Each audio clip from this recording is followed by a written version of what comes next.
Estábamos ya llegando a fin de año, están todos los gremios y los sectores haciendo, por un lado, balances de lo que ha sido este último año y también proyecciones respecto a lo que viene.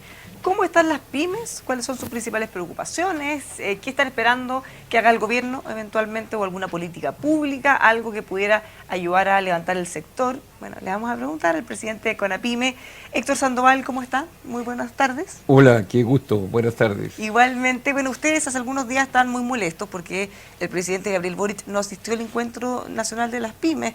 ¿Fue sorpresivo? ¿Les habían avisado? En realidad ya no es preocupación la inasistencia del presidente. Él tuvo la oportunidad de poder dialogar con las pymes. No lo hizo, él sabrá por qué tomó esa decisión, pero nosotros ya dimos vuelta a la hoja, indistintamente a eso, como yo acabo de asumir la presidencia, le solicitamos oficialmente una reunión y espero que la dé para poder plantearle cuál es la posición de CONAPYME respecto a muchas materias que es importante abordar. Ahora, más allá de que haya ido en el evento, porque eso es una cosa circunstancial, el punto es si sienten que hay interés o desinterés de acercarse al sector de las pymes y potenciarlas en un minuto que necesitamos apuntalar nuestra economía.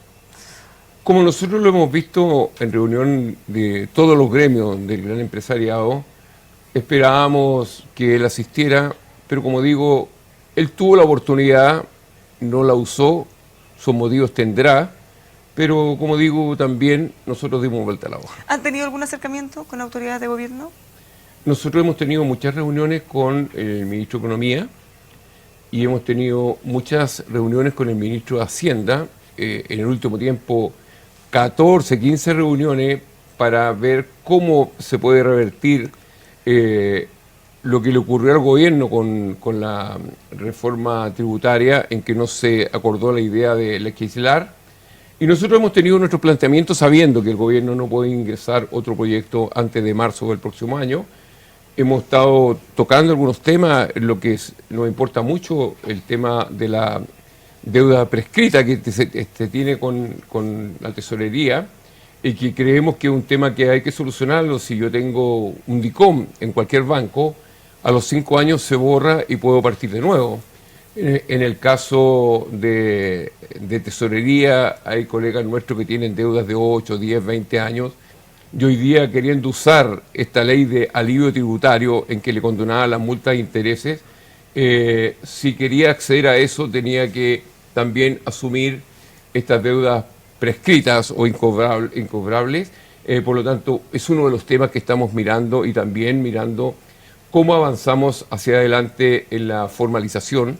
Hoy día la informalidad se la está ganando a la formalidad, y nosotros creemos que es un tema que hay que abordar, y ahí aparece esto del monotributo y otros planteamientos que tiene el gobierno, y esperamos llegar a acuerdos sobre esa materia. Hoy día tenemos titulares que son atractivos, pero tenemos que ver cuál es la bajada que va a tener ese proyecto para saber si lo vamos a respaldar o no lo vamos a respaldar. ¿Titulares atractivos como cuáles? ¿O qué cosas al menos se ven bien a priori, antes del análisis? Se ve bien el tema del monotributo, y se ve bien en que se paga solo una UTM anual, y en eso ha incluido el IVA, los impuestos y también algo de seguridad. Creemos que es atractivo, pero eso es para quienes se formalizan, y nosotros decimos, ¿y qué pasa con los que ya existen? ¿Qué respaldo tienen? ¿Cómo llegan o no llegan los instrumentos de fomento productivo a través de FOSI, de Cercotec o de Corfo? Y eso no está en discusión, y creemos que eso es sumamente importante, porque no se trata de crear empresas, sino también cuidarle la salud a las existentes. No, y además, si hay empresas que ya están formalizadas y han cumplido con todas las obligaciones, puede parecer un poco injusto que no se les dé un beneficio por haberlo hecho ya. Bueno, lo graficamos de una sola manera. Tenemos el comercio, que tiene su lugar establecido y paga luz, agua, arriendo, impuestos, las cotizaciones previsionales, y no vende porque al frente de su negocio hay un pañito y están vendiendo los mismos artículos, y obviamente si no pagan arriendo, no pagan luz, agua, no pagan impuestos, pueden competir en precio, y eso creo que es un tema que hay que abordar, y en eso no se está cuidando al formal, sino que se le están dando facilidades al que pretenda formalizarse o simplemente continuar en la informalidad. Pero ¿cómo ven ustedes eso? Porque desde la Cámara de Comercio de Santiago, la Cámara Nacional de Comercio, llevan años tratando de luchar con esa realidad, con el comercio ambulante, por miles de razones. O sea, desde el punto de vista de protección del usuario, no hay garantía, no hay ningún resguardo sanitario, dependiendo de qué es el producto. Pero desde el punto de vista también de los locatarios o los centros comerciales, bueno, es una competencia desleal. Y además genera, en muchos casos, violencia y delincuencia en la zona, lo que perjudica al que paga todos los impuestos y arrienda su local. ¿Cuánto les impacta a ustedes como pyme? Bueno, nosotros pusimos el grito en el cielo cuando la alcaldesa de Santiago dijo que iba a dar 1000 permisos, porque esos 1000 permisos no tienen un lugar físico asignado, o a lo mejor le iban a asignar, pero podíamos ver lo que ocurría en May en ese tiempo, en que todo el mundo estaba instalado con sus toldos azules y todos eran azules, vendían las mismas mercaderías. Entonces la pregunta es, ¿quién está detrás de esto? A centímetros de... ¿Y quién entrega las mercaderías? ¿Cómo ingresan al país? ¿Aduana cumple su rol o no cumple su rol? Y de vez en cuando, o en forma muy continua, veíamos pasar corriendo a alguien que iba con un celular o una billetera. Por lo tanto es un tema que hay que resguardar, y eso también es parte de las conversaciones que tenemos con el Ministerio de Hacienda, en el sentido de que la aduana tenga mayores controles. No podemos tener una aduana con un escáner móvil y que hacen un control aleatorio del 10, el 20% de lo que entra al país, porque en el fondo no estamos cumpliendo la pega, y creo que esos temas se tienen que abordar. Ahora, llevamos harto tiempo con eso. ¿No han visto avances? ¿Han podido poner más presión quizá al gobierno? Ellos mismos, algunos que fueron ministros, tenían una visión bien distinta del comercio ilegal o ambulante respecto a lo que se solicita ahora. Nosotros esperaríamos que efectivamente se aborde el tema y no sea un análisis permanente y constante, porque eso no sirve. Aquí hay que abordar y tenemos que cuidar la formalidad, porque no tiene que ver directamente esta informalidad con la delincuencia, pero son dos temas que nos preocupan mucho. Hoy día hemos importado delitos, los secuestros, los sicariatos, esto de apropiarse de ciertas áreas de la ciudad, una banda determinada, y cobrar peaje, y cobrar resguardo. Creo que eso le está haciendo mucho daño al país. Yo acabo de llegar a una gira por 8 regiones del país. ¿Ha tenido denuncias de eso? Porque hemos visto en televisión, en noticieros, en casos de personas extorsionadas, que son muy pequeños empresarios, gente que tiene un local. Pero en el caso de ustedes, ¿han tenido conocimiento de gente que la extorsionan? Porque en el fondo la extorsionan por seguridad y para protegerlos de ellos mismos. Bueno, ese es un tema. Lo que ocurre es que desafortunadamente hay delitos y hay problemas que tendemos a normalizarlo. Hoy día nadie ya se extraña o se alarma si hay un portonazo. Es normal. Nadie se alarma por una encerrona. Y hoy día podemos ver la prensa donde aparece alguien descuartizado, y donde hoy día el sicariato está presente. Vimos el secuestro del empresario de Rancagua, en que hubo una actitud bastante desinteligente en anunciar que se había pagado un rescate. En el fondo estamos dando pauta para que alguien diga, bueno, este es un buen emprendimiento. ¿Qué le parece ahí las palabras de la ministra del Interior ayer diciendo que no está desbordada la delincuencia, que hemos mejorado en todos los indicadores? Cuando yo vivo seguro en un condominio y tengo guardia y tengo escolta, obviamente que estoy seguro, pero no es la realidad del 99,9% de los ciudadanos del país, y a lo mejor falta empaparse efectivamente de la realidad. Y por eso porque nosotros incluso vemos hoy día se implementan las 40 horas, el cierre del comercio más temprano, si eso no es necesario, si se entra el sol y la ciudadanía se esconde, no trabaja más. Los taxis, los colectivos no pueden trabajar en la noche. Se terminó el trabajo nocturno. Por lo tanto, tomar estas medidas de cerrar más temprano, de las 40 horas, aparece bonito en el papel, pero ¿cuál es la efectividad? No, pues si la gente se encierra antes. Y el mismo tema de la seguridad. Yo pago impuestos porque el Estado me tiene que proteger.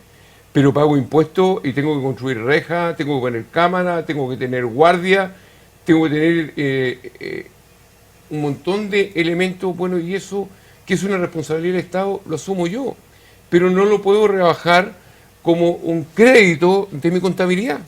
Entonces el Estado no cumple su función y no me permite a mí también o tampoco abordar lo que estoy abordando y poderlo descontar de mis utilidades. Bueno, en el caso del comercio informal hay otro problema, y a propósito también de los anuncios del ministro Marcel para el pacto fiscal o una reforma tributaria, bueno, ahí hay una fuente bien amplia de recursos que se dejan de recaudar por evasión.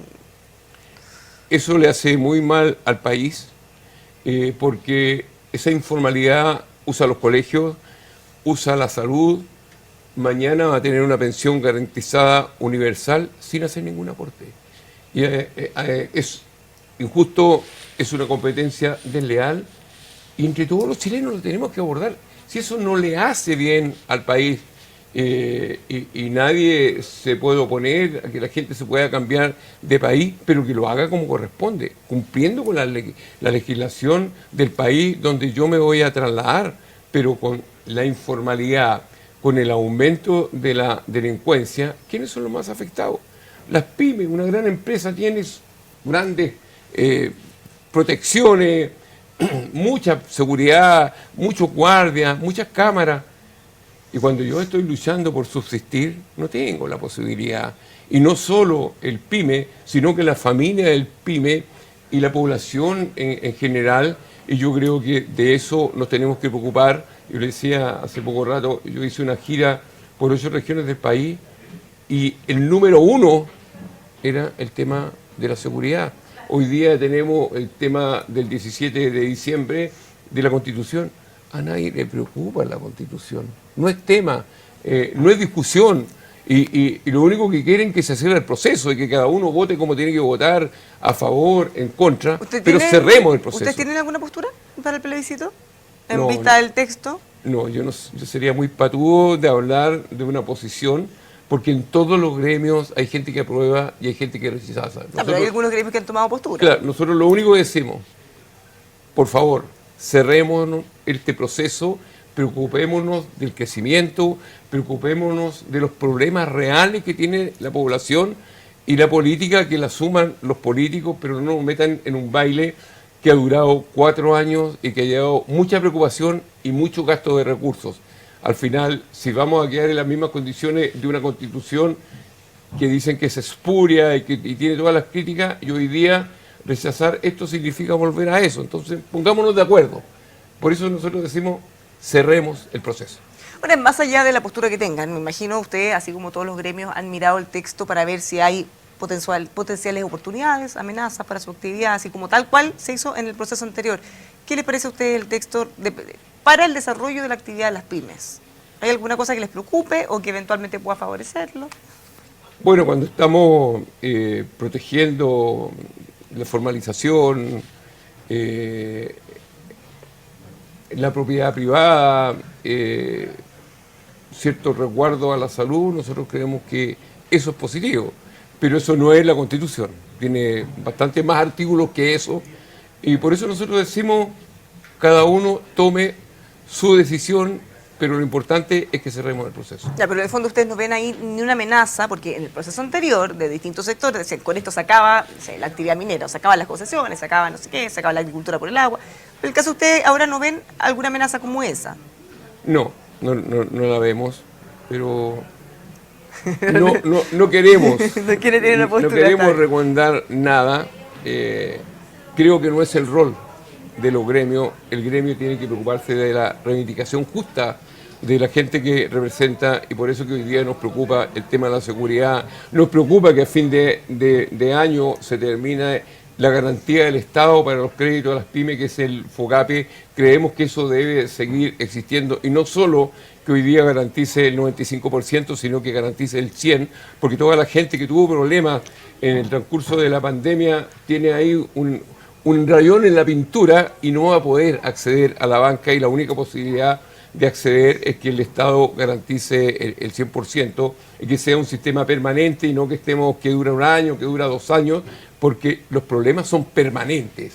Afortunadamente, el ministro Marcel, en el encuentro de la ENAPE, de las pymes, señaló que estaban estudiando esto de una banca de segundo piso a través de Corfo, con lo que nos ahorraríamos todo lo que tiene como utilidad el banco y podría ser un tema bastante más directo. Yo creo que esos son los problemas que tenemos que abordar. Una de las cosas que ustedes han conversado, dijo muchas veces con el ministro Grau, además con el ministro Marcel, ¿cómo les ha ido? ¿Se han cumplido algunos compromisos o están todos a la espera de que ocurra algo? A nosotros nos habría gustado que esto tuviese bastante más agilidad, porque cuando queremos capital de trabajo y queremos funcionar, lo mínimo que queremos es que nos paguen. Y la ley del pago a 30 días es un tema que está ahí estancado, y además en el proyecto no se consideran las municipalidades, y muchas pymes le entregan servicios y mercaderías a los municipios. Oiga, parece algo que hasta jocoso. Si un funcionario está viendo un tema de una pyme determinado, de un pago, y el funcionario se enferma, hay que esperar que vuelva a la licencia. Y si renuncia, hasta se pierde la posibilidad de poder cobrar. Y eso no puede ser. Nosotros creemos que un tema que se tiene que abordar, el pago automático que existía de las compras públicas, estuvo un problema tecnológico abajo 60 días, y la gente tiene que seguir funcionando porque no hay capital suficiente como para decir, no, después cobro. No, andamos viviendo el día a día, y creo que esos son problemas que efectivamente se tienen que abordar, y nos gustaría bastante más agilidad. Nosotros entendemos que el gobierno en su campaña prometió muchas cosas, y muchas cosas que estaban pendientes de la reforma tributaria, y eso no ha avanzado, pero en eso debiese ponerlo un poco más de empeño, porque cuando yo invito a una fiesta tengo que tener cómo comprar los insumos y no decir vengan todas a la fiesta y ahora díganme cómo pagamos la cuenta.